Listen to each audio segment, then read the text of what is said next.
Halo semuanya, selamat datang di Sound Smokers, channel kesayangan kalian. Halo coy, apa kabar? Gimana puasanya, lancar kan ya? Oke deh, hari ini gue bakal nemenin kalian lagi dengan menceritakan film yang cukup menarik. Dan film ini berjudul The Other Lamb. Ada yang udah pernah nonton?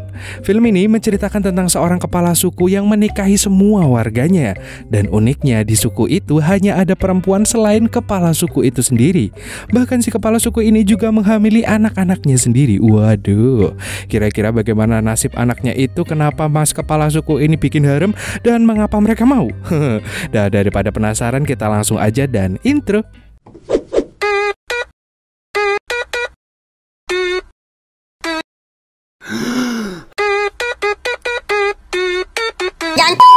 Di awal film terlihat seorang wanita mengenakan gaun putih yang tenggelam di dalam danau.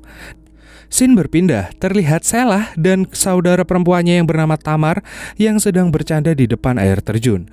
Mereka kemudian bergegas pergi dari sana dan berjalan melalui daerah pegunungan ke pondok kayu yang mereka sebut rumah. Di sana terlihat para wanita sedang mengerjakan tugas sambil bernyanyi. Di sana sama sekali tidak ada pria kecuali semacam kepala suku yang mereka panggil sang pengembala. Status mereka dibedakan dari pakaian yang dipakai. Para anak mengenakan gaun biru, sedangkan para istri mengenakan pakaian merah. Ketika gembala selesai makan, dia memilih salah satu istri untuk menerima kasih karunia-Nya. Waduh. Setiap malam anak perempuan tidur terpisah dari ibu mereka dan berdoa kepada sang gembala yang dianggap Tuhan mereka. Keesokan paginya gembala memimpin ajarannya di antara para wanita.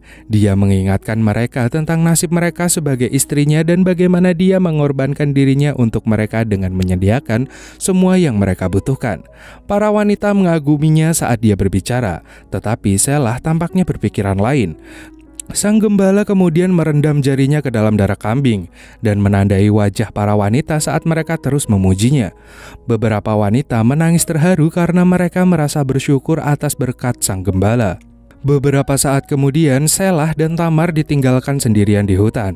Shelah melihat gembala dari kejauhan dan meminta Tamar untuk masuk ke kabin, meninggalkan Shelah sendirian bersamanya. Saat gembala dan Shelah berjalan bersama, gembala menyinggung Shelah yang tidak mendengarkan khotbahnya. Tentu saja Shelah langsung ketakutan. Dia kemudian tersenyum menyadari bahwa dia hanya menggodanya. Gembala lalu memuji kecantikannya sembari membelai rambutnya. Shelah kemudian meminta dia untuk menceritakan sebuah kisah tentang ibunya, tetapi gembala menolak. Bahkan ia malah hampir memberikan kasih karunia-Nya pada Shelah. Tapi Shelah menolaknya karena masih malu. Shelah lalu pergi dari sana dan gembala berpesan agar rambutnya kembali dikepang. Saat sendirian, Shelah merasa kegeeran karena sangat yakin dia akan segera menjadi istrinya. Dan kembali ke kabin. Saat Shelah dan Tabata melakukan tugas mereka, Eloise, salah satu istri, dengan senang hati berbagi pengalamannya dengan gembala tadi malam.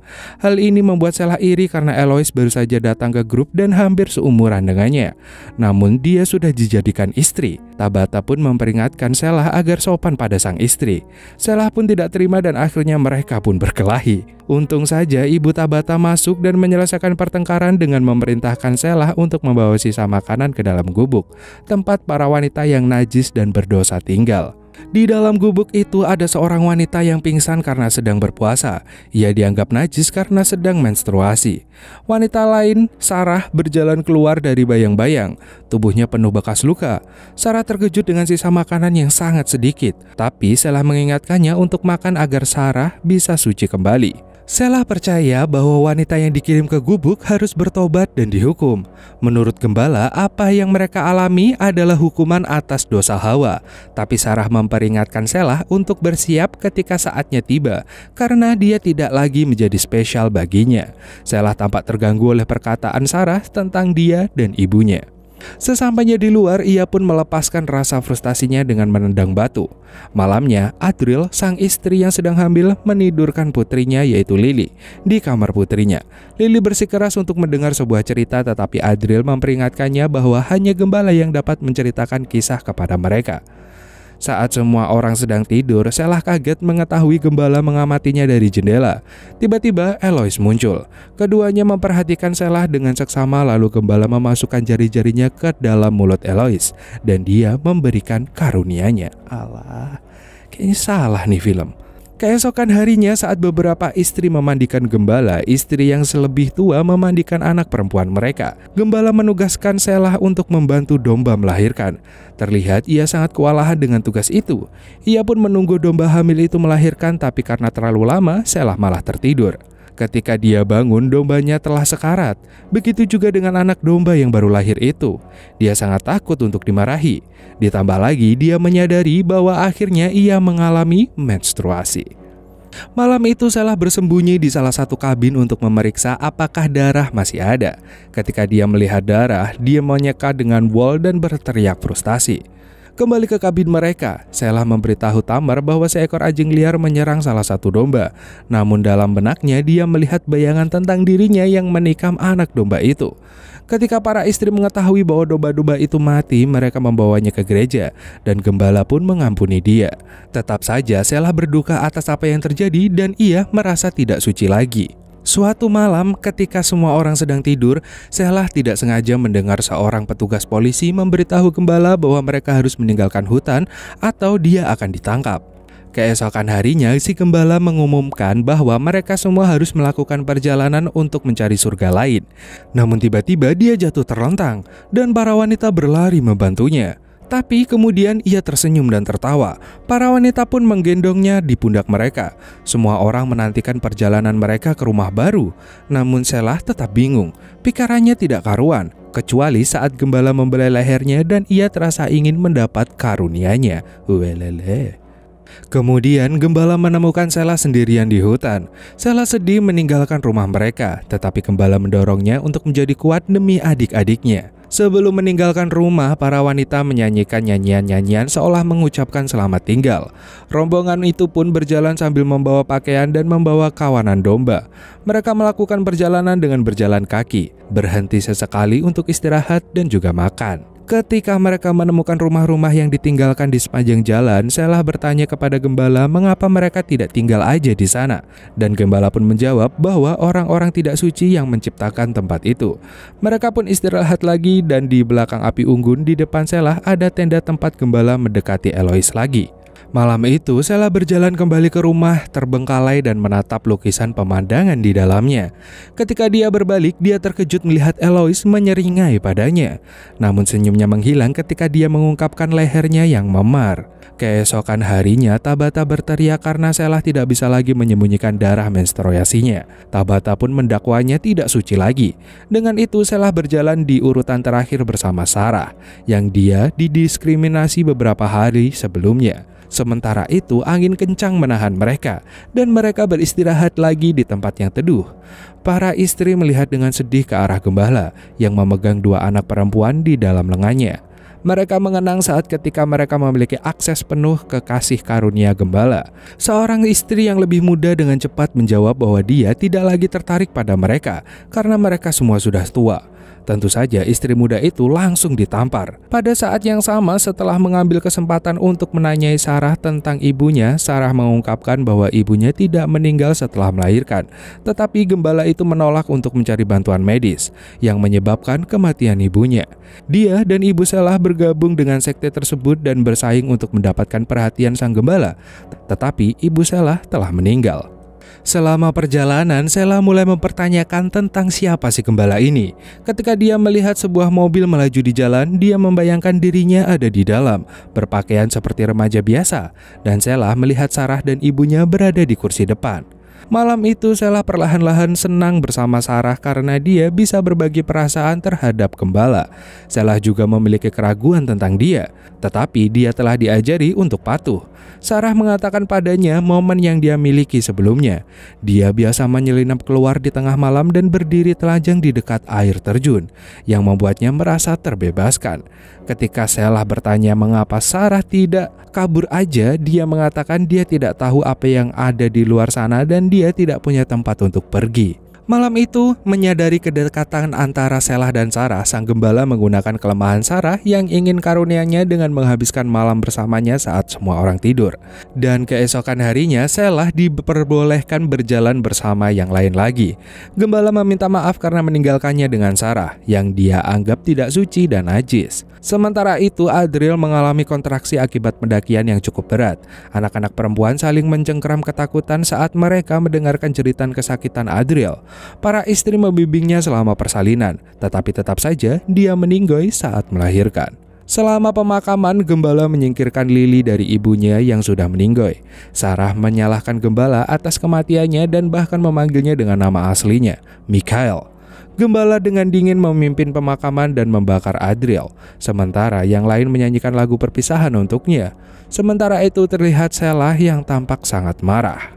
Keesokan harinya, Shelah melihat Sarah tidak mengikuti mereka. Sarah memberitahu Shelah bahwa dia ingin pergi dengan bayinya Adriel. Gembala telah memberitahu mereka bahwa bayi itu harus ditinggalkan karena dilahirkan secara tidak benar, yaitu bayinya laki-laki. Gembala ingin meninggalkannya karena kawanan hanya dapat memiliki satu domba jantan. Sarah mengingatkan Shelah untuk tetap kuat dan membantu adik-adiknya. Saat mereka berjalan lebih jauh, Tamar menjadi tidak sabar dan bertanya pada gembala apakah mereka sudah berada dekat dengan rumah mereka. Gembala pun tidak menjawab, tetapi Tamar merasa mereka menuju ke arah yang salah, yang membuat marah gembala dan memukul Tamar. Setelah memukul kepalanya beberapa kali, dia menyeretnya dan meminta Tamar untuk memimpin mereka.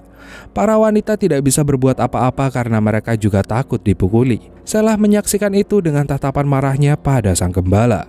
Beberapa saat kemudian, gembala menyatakan sebuah lembah dengan danau yang indah sebagai surga baru mereka. Si gembala lalu membaptis semua orang. Salah satu wanita memberitahu mereka bahwa dia merasa terlahir lagi setelah dibaptis. Tetapi ketika giliran Shelah, gembala menahannya di bawah air lebih lama daripada yang lain. Saat berada di bawah air, Shelah membayangkan dirinya tenggelam dalam air berwarna merah tua dengan pakaian putih. Dia teringat semua kemarahannya sampai akhirnya gembala menariknya lagi. Malam itu, sang gembala memanggil Shelah ke tendanya, tetapi Tamar menyuruhnya untuk tidak pergi. Mereka semua membenci gembala karena meninggalkan istrinya yang sedang hamil, tetapi Shelah tetap datang karena dia tahu dia harus patuh. Di dalam tenda, sang gembala memerintahkannya untuk membuka kepangnya dan memuji kecantikannya karena terlihat seperti ibunya. Dia kemudian meletakkan 2 jari di mulut Shelah dan kasih karunia-Nya pun ia berikan. Walalala. Ketika selesai, Shelah hanya diam, menatap ke atas dan mencoba mencari tahu apa yang dia lakukan di sini. Tiba-tiba ia berhalusinasi pada saudara perempuannya yang melahap sang gembala mentah-mentah.